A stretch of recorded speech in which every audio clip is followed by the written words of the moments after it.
The rain came down in sheets, a gray curtain that blurred the world beyond the windshield of Clara Hensley's battered sedan. She'd been driving for 20 hours straight, fueled by cheap gas station coffee and the kind of stubborn determination that had kept her alive through worse days than this. The dashboard clock blinked 11:47 p.m., its green glow the only light in the car besides the occasional flash of lightning. She was somewhere in the Midwest, Nebraska, maybe, or Iowa. The road signs had stopped making sense miles ago, swallowed by the storm. Clara rubbed her eyes, the ache in her temples pulsing in time with the wipers. She needed to stop. Her new job as a graphic designer waited in Minneapolis, a fresh start after years of drifting, but she wouldn't make it if she fell asleep at the wheel. Ahead, a flickering neon sign pierced the darkness, Hollow Oak Inn, vacancy. It wasn't much, a squat, two-story building with peeling paint and a sagging porch, but it was shelter. She pulled into the gravel lot, tires crunching over puddles, and killed the engine. The air outside was cold and damp, the kind that seeped into your bones. Clara grabbed her suitcase from the backseat, a small duffel with everything she owned, and hurried toward the inn's entrance. The bell above the door jangled as she stepped inside, shaking rain from her coat. The lobby smelled of mildew and stale tobacco, its wood-paneled walls adorned with faded hunting trophies, a deer head with one antler broken, a fox frozen mid-snarl. Behind the counter stood an older man, thin as a scarecrow, his gray hair slicked back with too much pomade. His eyes, sunken and watery, flicked up from a ledger. "Evening," he rasped, voice like dry leaves. "Need a room?" "Yeah," Clara said, brushing wet bangs from her forehead. "Just for the night." He nodded, reaching for a key ring on the wall. His fingers hesitated over one key, then moved to another. "Got room 13 open. Last one left." Clara raised an eyebrow. 13. "That's fine. I'm not superstitious." The innkeeper's lips twitched, not quite a smile. "Not many take it. $60, cash up front." She fished 3 crumpled 20s from her wallet and slid them across the counter. He handed her the key, a heavy, old-fashioned thing with a brass tag stamped 13. His hand trembled slightly as she took it, and for a moment, she thought he might say something more. But he just turned back to his ledger, muttering under his breath. "Up the stairs, 3rd door on the left," he said without looking up. "No smoking. Checkout's at 10. Clara nodded, too tired to care about his odd demeanor. She climbed the narrow staircase, the steps groaning under her weight, and found room 13. The door was painted a chipped green, the number barely legible. She turned the key, and the lock clicked with a sound that echoed down the empty hall. Inside, the room was small and dim, lit by a single lamp with a yellowed shade. The bed sagged in the middle, its quilt a patchwork of faded blues and browns.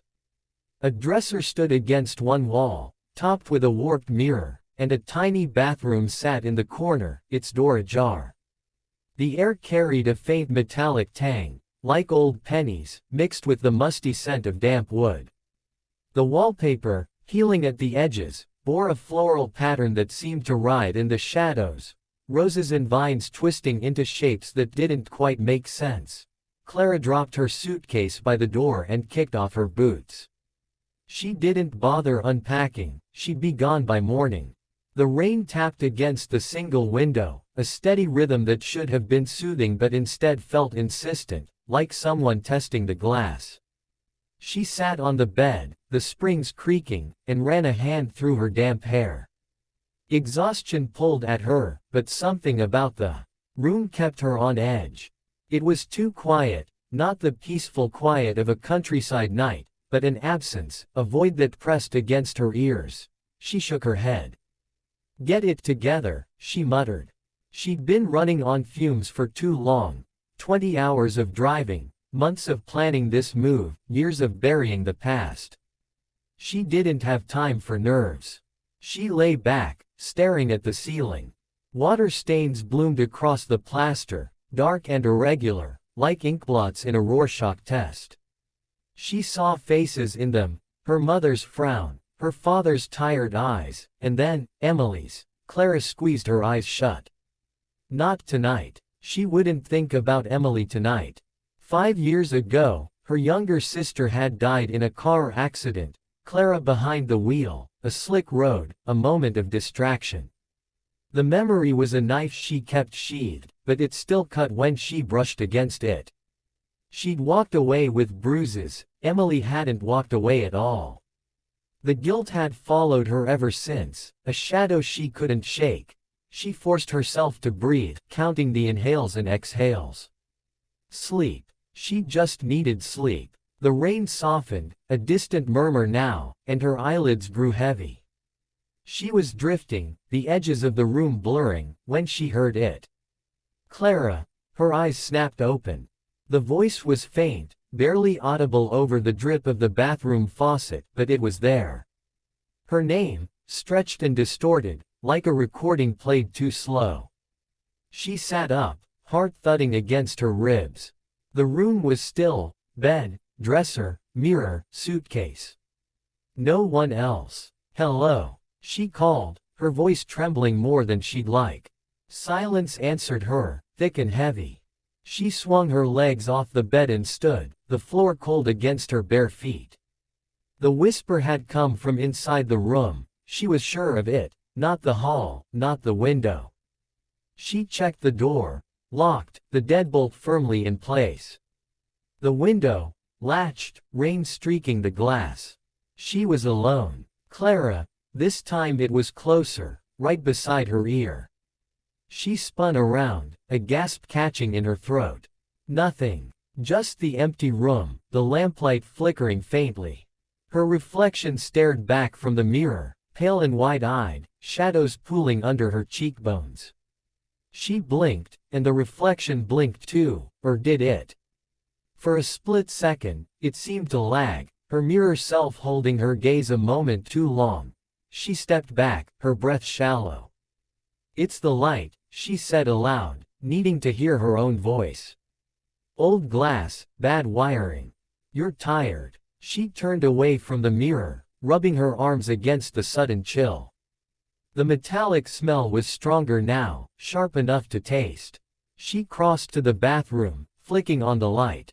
A single bulb buzzed overhead, illuminating cracked tiles and a rusted sink.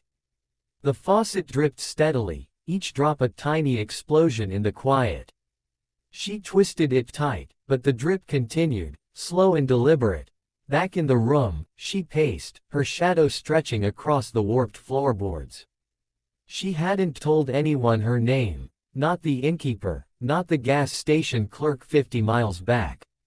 So how? She stopped. Stress. That was it. Years of running from Emily's death, from the guilt, had finally caught up.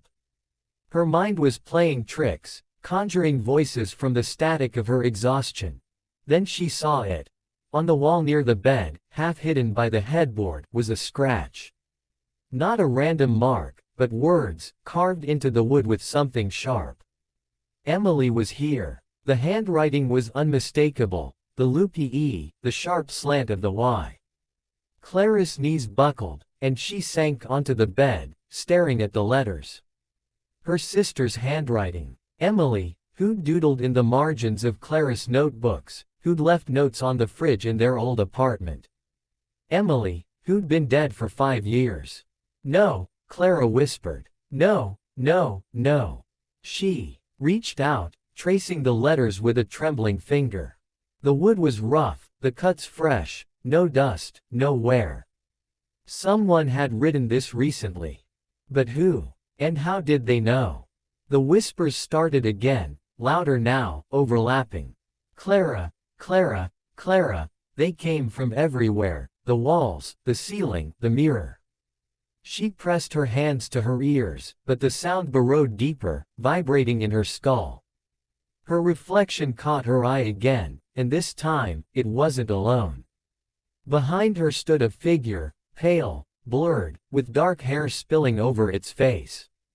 It didn't move, didn't breathe, just stood there, A smudge in the glass. Clara screamed, lunging for the door.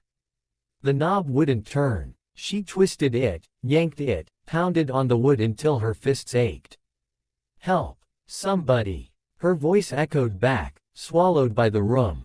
The hall outside stayed silent, no footsteps, no response. The innkeeper didn't come. No one did. The air thickened, the metallic scent choking her. The walls seemed to bend inward, the floral pattern twisting into leering faces. The figure in the mirror stepped closer, its head tilting at an impossible angle.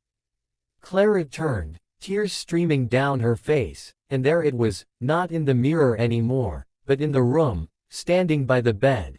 It was Emily. Her sister's face was wrong, too pale, too still, the skin stretched tight over bones that shouldn't have been so sharp. Her dark hair hung in wet clumps, as if she'd just crawled out of the rain-soaked wreckage Clara still saw in her nightmares.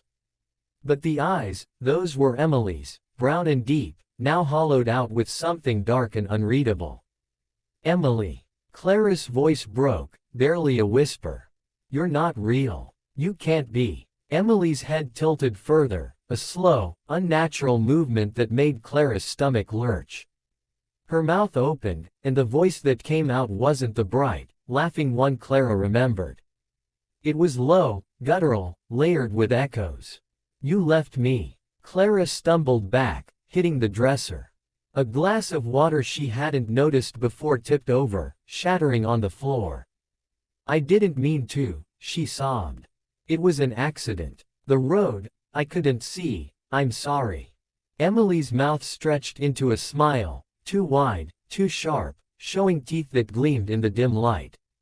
You always leave, she said, and the words split, reverberating through the room.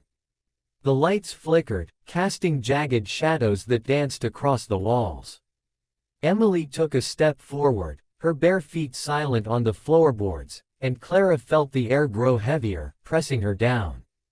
Stop, Clara begged, sliding to the floor, glass cutting into her palms. Please, stop. She squeezed her eyes shut, willing it away.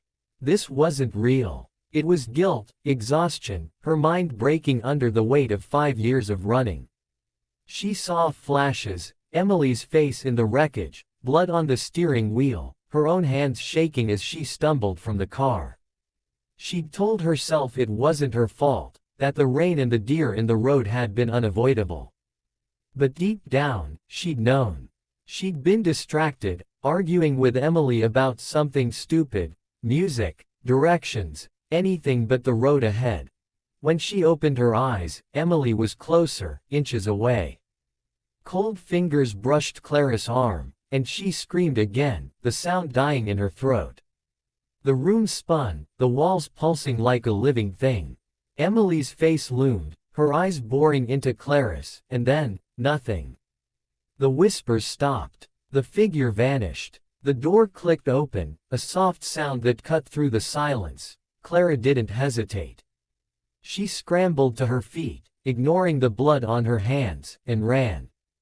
Down the hall, past the innkeeper who didn't look up from his ledger, out into the night. The rain had started again, soaking her as she fumbled for her car keys. She drove until dawn, the inn shrinking in her rearview mirror, her breath ragged and uneven. She didn't stop until she reached a gas station 50 miles away, the sun barely cresting the horizon. Her hands shook as she bought a coffee, the cashier eyeing her blood-streaked palms but saying nothing. She cleaned up in the restroom, splashing water on her face, trying to convince herself it was over. A nightmare. A breakdown. She'd get to Minneapolis, start her job, leave it all behind. But that night, in a different motel, she heard it again. Clara. The whisper crept through the walls of room 7, though she'd asked for anything but 13. She checked the wall, her heart sinking as she found it. Emily was here, scratched into the paint, fresh and sharp. The mirror showed her sister's face, closer now, her smile wider, teeth glinting. Clara checked out at dawn, driving to another town, another inn. Each night, the same. The whispers followed, the scratches appeared, the figure in the mirror grew clearer. Room 13 wasn't a place anymore, it was a feeling, a weight that found her no matter where she went. She stopped sleeping, her eyes sinking into her skull. She stopped eating, her hands trembling too much to hold a fork. The guilt she'd buried clawed its way up, choking her, and Emily's voice was there, always there, whispering, "Stay with me." One morning, she didn't leave. The innkeeper at the Hollow Oak Inn, because somehow, she'd circled back, found her in room 13. Not the room she'd checked into, but the real one, the chipped green door ajar. She sat on the bed, staring at the mirror, her suitcase unopened by the door. Her face was slack, her eyes unblinking, but her lips curved in a faint, empty smile. He called the police, but they found nothing unusual, just a woman who'd stopped moving, stopped breathing, her heart given out from exhaustion or fear or something they couldn't name. The coroner noted the cuts on her hands, the way her fingernails were splintered, but no one could explain the scratches on the wall or the way the mirror seemed to fog when they stood too close. The innkeeper never rented room 13 again. He boarded it up, nailed the door shut, but late at night, he'd hear it, two voices whispering, laughing, calling his name. He stopped sleeping too, his own reflection growing stranger each day, until one morning, the ledger sat untouched, and the inn stood empty. Clara didn't know how she'd ended up back at the Hollow Oak Inn. The road had twisted beneath her, the signs blurring into nonsense, and her car, running on fumes, had rolled to a stop in the same gravel lot she'd fled days before. The neon sign buzzed overhead, its vacancy light flickering like a taunt. She sat in the driver's seat, hands gripping the wheel, staring at the inn as if it had summoned her. Her reflection in the windshield showed a stranger, hollow cheeks, bruised eyes, hair tangled and wild. She hadn't slept in 3 days, hadn't eaten in 2. The whispers had drained her, siphoning her will with every mile she tried to put between herself and room 13. She should have kept driving. Minneapolis was close now, maybe 100 miles, a new life waiting. But her body betrayed her, heavy with a fatigue that wasn't just physical. It was as if the inn had roots, and they'd burrowed into her, pulling her back. She stepped out of the car, the air biting at her skin, and walked toward the entrance. The bell jangled again, a sound that now felt like a warning. The innkeeper looked up from his ledger, his watery eyes narrowing. "You again," he said, voice flat. "Thought you'd be long gone." "I was," Clara croaked, her throat dry.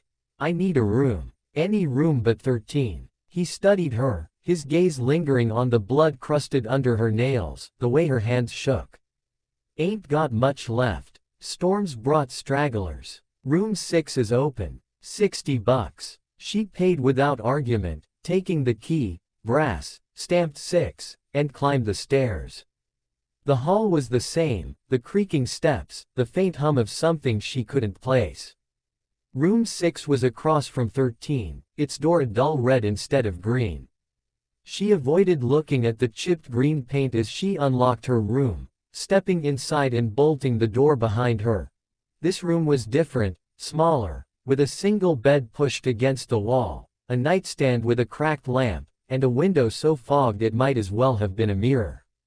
The wallpaper here was plain, a faded beige, no flowers to twist into faces.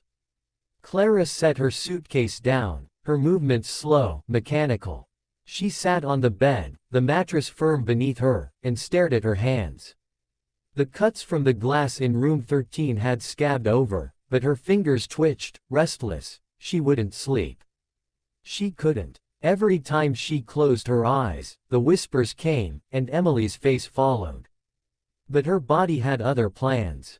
Her head nodded, her vision swimming, and she slumped back against the pillow, too weak to fight it. The dream came fast, sharp-edged and vivid. She was in the car again, the night of the accident. Rain lashed the windshield, the wipers useless against the deluge. Emily sat beside her, 19 and alive, her dark hair pulled into a messy bun. They were arguing, Clara couldn't remember about what, but Emily's voice was loud, cutting through the storm. "You never listen," she'd shouted, and Clara had turned, just for a second, to snap back. Then the deer, eyes glinting in the headlights, a blur of motion. She'd swerved, too late, and the world flipped. In the dream, the crash played in slow motion. Metal screamed, glass shattered, and Emily's scream cut off abruptly.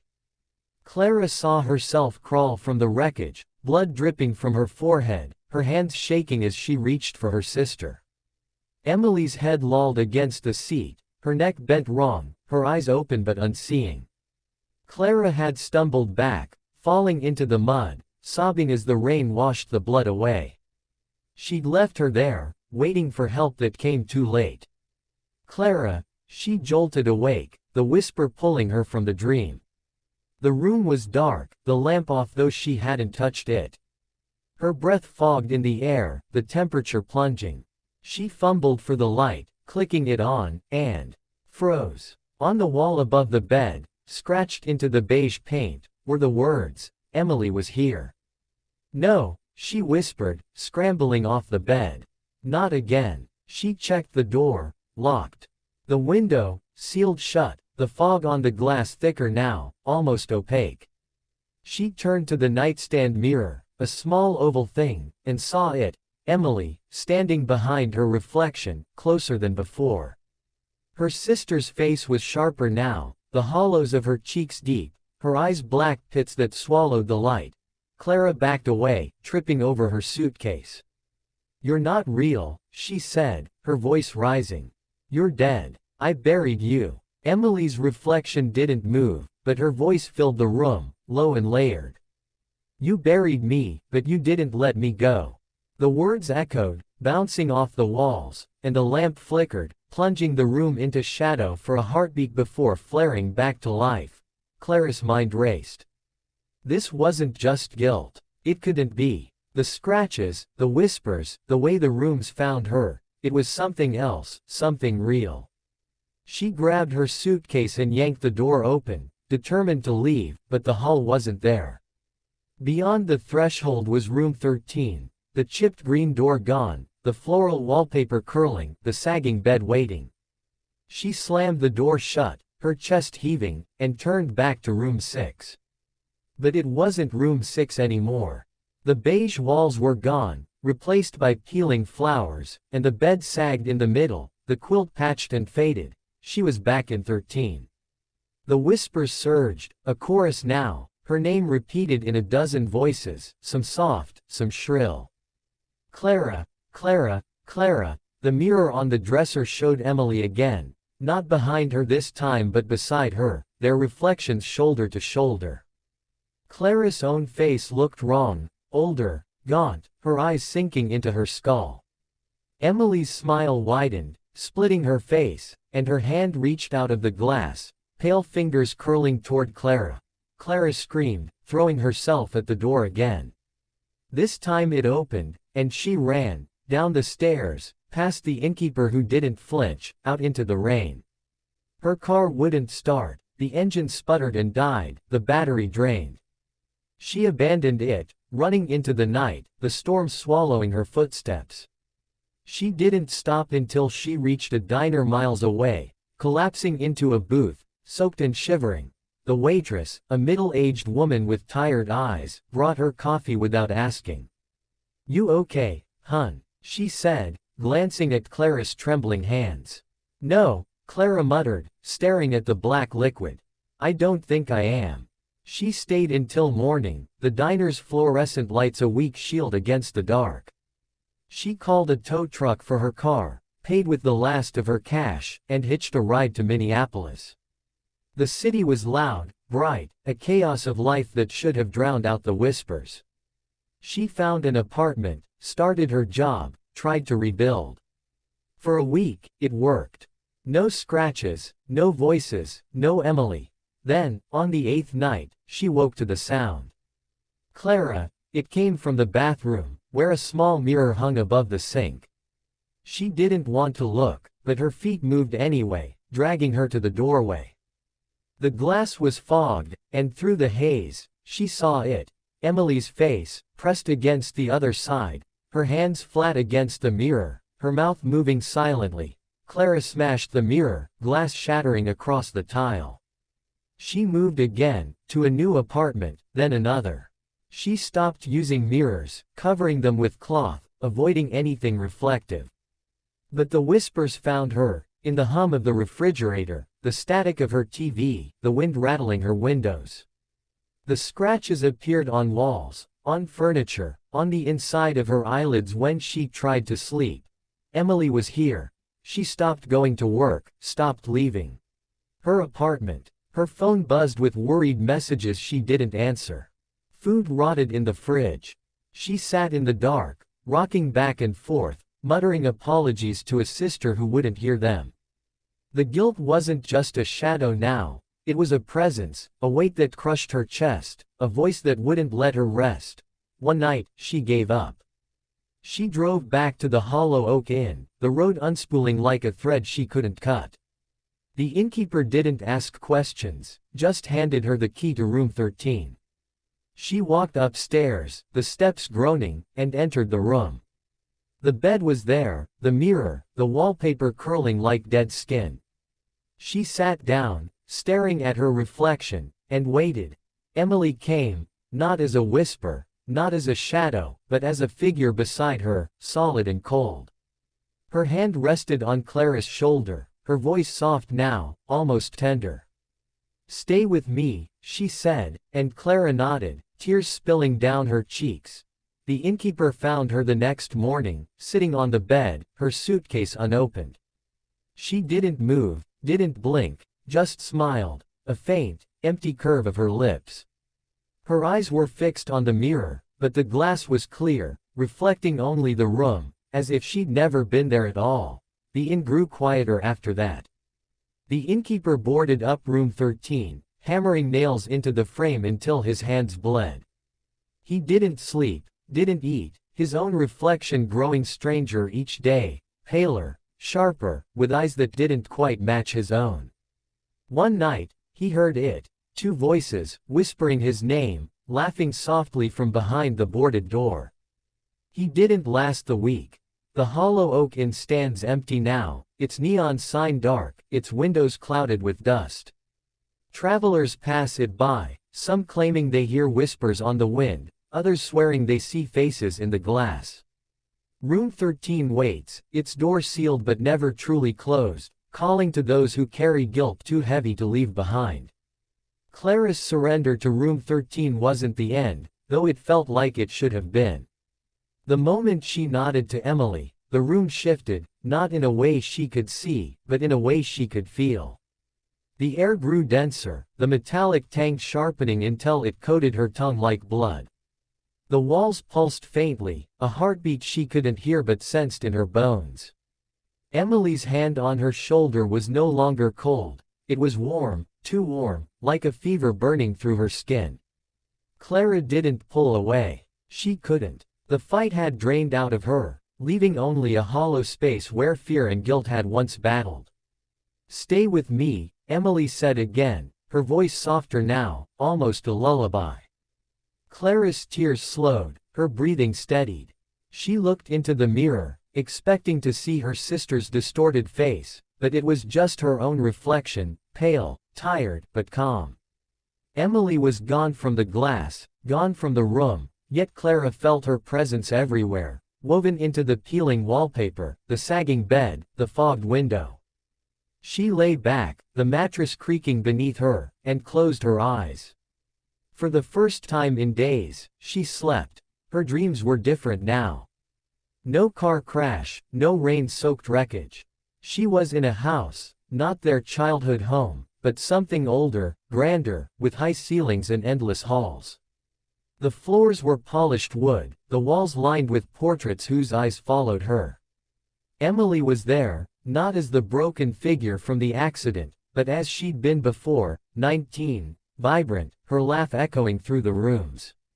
They played hide and seek, darting through doorways, climbing staircases that spiraled into shadow. It felt real, more real than the waking world, and Clara didn't want to leave, but the dream shifted. The house grew darker, the portraits, eyes narrowing, their painted mouths twisting into frowns. Emily's laugh became a whisper, then a hiss. Clara found her in a room at the end of a hall, sitting on a bed identical to the one in room 13. The wallpaper here was the same, curling flowers, leering faces, and the mirror on the wall showed not Clara's reflection, but Emily's, her smile too wide, her eyes too black. "You can't leave," she said, and the door slammed shut behind Clara. She woke with a start, still in room 13. The lamp was off, the room lit only by a faint gray glow from the window. Her suitcase sat untouched by the door, her boots beside it, caked with mud from nights she couldn't fully remember. She sat up, her head pounding, and checked her watch, 3:17 a.m. The inn was silent, no rain, no wind, just that oppressive void she'd felt the first night. She should have been afraid, but she wasn't. She was tired, so tired, and Emily's voice lingered in her mind, a promise or a threat she couldn't untangle. The mirror caught her eye. She stood, moving toward it slowly, her reflection sharpening as she approached. Her face was hers, but different, older, somehow, the lines deeper, the eyes duller. She touched the glass, her fingers trembling, and the surface rippled like water. A hand reached back, not hers, but Emily's, pale and thin, grasping her wrist. Clara didn't scream this time. She let it pull her, the glass parting like a curtain, and stepped through. The other side wasn't room 13. It was the house from her dream, its halls stretching infinitely before her. The air was thick, humid, smelling of decay and something sweeter, like rotting flowers. Emily stood at the far end of the corridor, her back to Clara, her dark hair spilling down her spine. "Come find me," she called, her voice echoing, and then she was gone, vanishing around a corner. Clara followed, her footsteps muffled on the wood. The portraits watched, their expressions shifting, anger, sorrow, accusation. She recognized some of the faces now, not her family, but strangers, their features familiar in a way she couldn't place. The hall twisted, branching into staircases and doorways, a labyrinth with no end. She called Emily's name, her voice swallowed by the walls, and the whispers answered instead. "Clara, Clara, Clara." They weren't just Emily's voice now. There were others, deeper, older, threading through the air like a chorus of the lost. She found a door, heavy oak with a brass knob, and pushed it open. Inside was room 13 again, or a version of it. The bed was there, the quilt patched and faded, but the walls were alive, the floral pattern moving, vines curling toward her, petals blooming and wilting in seconds. The mirror stood in the center, larger now, its frame ornate and rusted. Emily waited in the glass, her reflection alone, beckoning. Clara stepped closer, the floor soft beneath her, like damp earth. "What is this place?" she asked, her voice steady despite the madness around her. "Where we stay," Emily said, her smile softening. "Where you belong." "I don't understand," Clara said, but she did, in a way. The guilt had brought her here, had carved a path she couldn't escape. Room 13 wasn't just a room, it was a prison, a mirror of her mind, a place where the past held her captive. Emily reached out again, and this time Clara took her hand, the cold seeping into her bones. The mirror swallowed her, and the room vanished. She was in the house again, but it was quieter now, the portraits still, the whispers muted. Emily sat beside her on a velvet couch, her presence solid, real. "You left me," she said, no accusation in her tone, just fact. "But you came back." "I didn't mean to leave you," Clara said, tears welling. "I've carried you with me every day." "I know," Emily replied, her hand resting on Clara's. "That's why you're here." Days passed, or what felt like days. Time didn't work right in the house. Clara wandered its halls, slept in its rooms, ate meals that appeared on tables without explanation, bread, fruit, wine that tasted of ash. Emily was always there, sometimes close, sometimes a shadow at the edge of her vision. The guilt didn't fade, but it changed, settling into her like a stone, heavy but bearable. She stopped fighting, stopped running. This was her place now, with Emily, in the endless corridors of room 13. But the house wasn't empty. She saw others, figures in the mirrors, faces in the windows, hands brushing her as she passed. They didn't speak, but she felt their stories, their own guilts and regrets tethering them here. A man in a suit, his tie stained with blood. A woman in a white dress, her eyes hollow. A child clutching a broken toy, its head tilted like Emily's. They were trapped, like her, bound by what they couldn't let go. One night, or day, she couldn't tell, Clara found a new room. Its door was green, chipped like the one in the inn, and inside was the original room 13, untouched. The bed, the dresser, the mirror, all as she'd left them. Her suitcase sat by the door, her boots beside it. She approached the mirror, her reflection staring back, but Emily wasn't there.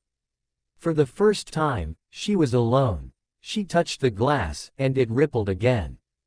On the other side, she saw the inn's lobby, the innkeeper at his counter, his ledger open. He looked up, straight at her, his eyes wide with something like fear. She pressed her hand harder, and the glass gave way, pulling her back.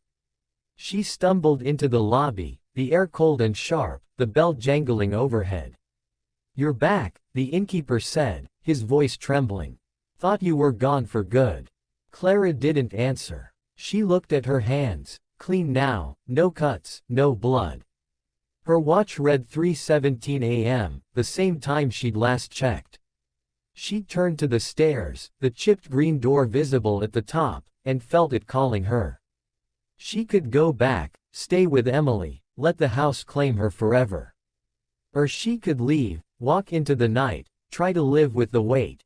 She chose the door. The innkeeper didn't stop her. She climbed the stairs, entered room 13, and sat on the bed. The mirror showed her reflection, then Emily's, their faces side by side. "Stay with me," Emily whispered, and Clara smiled, a faint, empty curve of her lips. She lay down, closed her eyes, and let the room take her. The innkeeper found her the next morning, still and silent, her suitcase unopened. He boarded up the room, but the whispers followed him, two voices now, calling his name.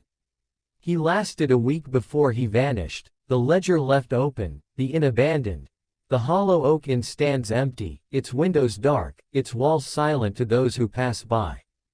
But for some, those who listen too closely, who carry too much, they hear it. Whispers on the wind, a name not their own, and the faint creak of a door that never stays closed.